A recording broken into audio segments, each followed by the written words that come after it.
Estate planning is one of the most crucial steps in ensuring your family's financial future is secure. But many people don't know where to start or what documents are required. In this video, we'll walk you through the full list of documents needed for an estate distribution review, why they are important, and how you can prepare them efficiently.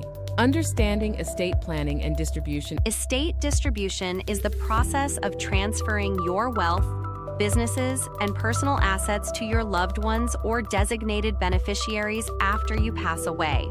The goal is to do this in the most efficient, tax-friendly, and legally sound way possible.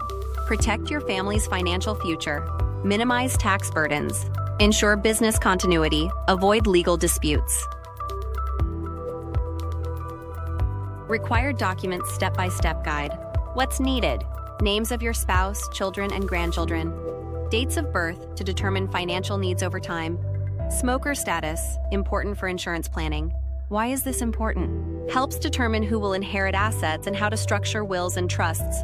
Used for insurance calculations and tax planning. The most recent T1 general tax return for you and your spouse. Why is this important? Shows your income, tax credits, and deductions. Helps calculate estate taxes and ensures beneficiaries receive maximum tax benefits. The latest T2 corporate tax return for any business you own. Why is this important?